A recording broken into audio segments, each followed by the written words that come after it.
M&A TV is very pleased right now to be joined by Anuj Bahal, lead partner at KPMG Deal Advisory. Anuj, thank you so much for joining us today. Thank you for having me. Tell us about your company and what specifically you do. So KPMG, we're more known on the audit and tax side, but I'm part of our transaction and deal advisory side, which is part of our consulting side. And so we have probably 8,000 people in the US focused around consulting and specifically deal advisory in the digital and transformation space. And so we are spending a lot of time helping companies think through this digital transformation that they're going through, whether it's from an M&A perspective, whether it's from a transformation perspective, and all different angles of where this new world leads us.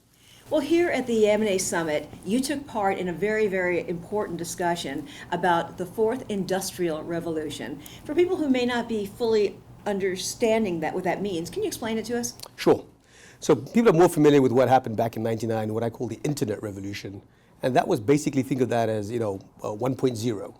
We today have an exponential change of where that has changed us to.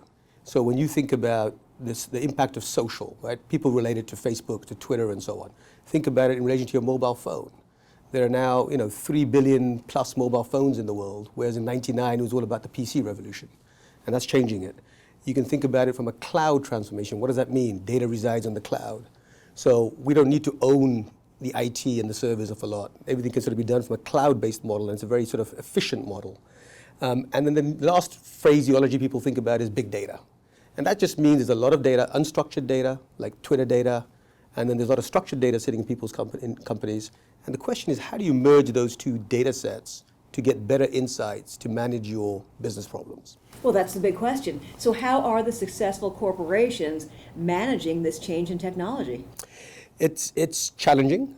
We had a survey of 1,300 CEOs, just to throw out a little statistic, and more than 3/4 of those CEOs believed that the next 3 years will be more important for their companies and industries than the last 50.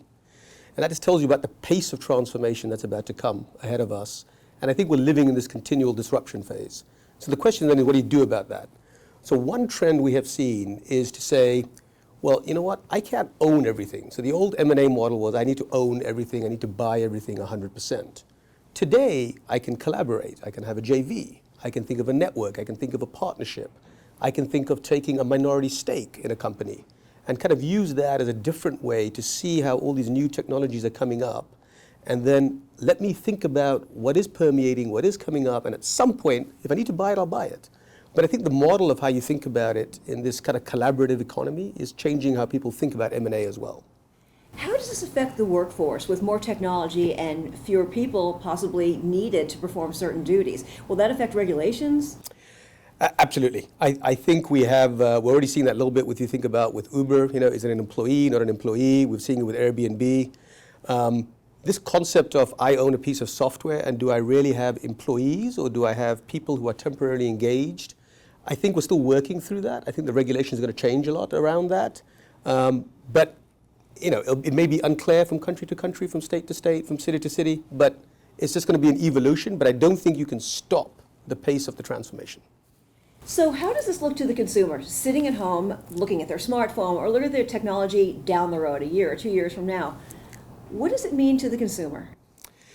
It means that it's going to get quicker and faster. And so what we know today will be very different, I think, 2 or 3 years from now.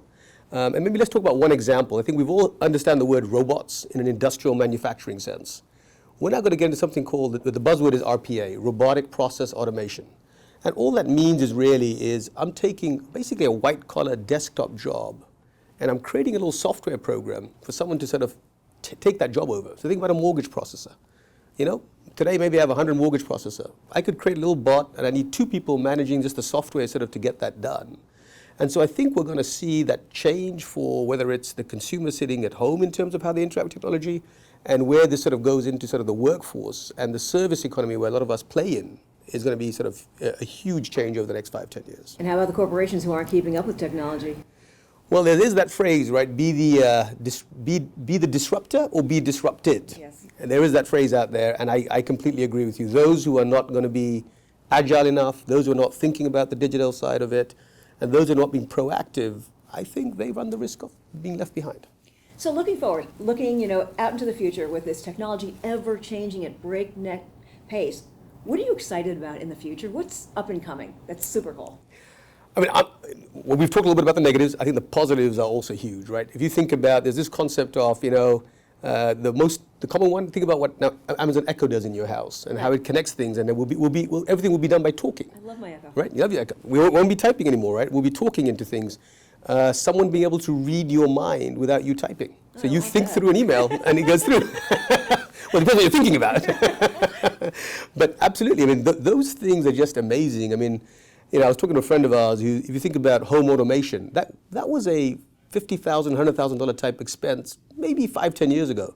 Today, for $1,000, $2,000, $3,000, you can achieve the same sort of impact, if not better, than what was 10 years ago. So there is definitely a massive, the way we stay in touch with people, the way we stay in touch with people globally, the way technology helps basic chores in our lives. Like Google will tell you what your weather is as soon as you wake up, right? It'll tell you kind of where you get the best parking and the best route. There's clearly a lot of benefits to it. There's a lot of, personal, security issues. There's a lot of privacy issues that we still have to deal through. But I think it's going to be an exciting world. But like I said, I think the train's left the station. Yeah. It's moving. The question is just how do we deal with it now? What about virtual reality?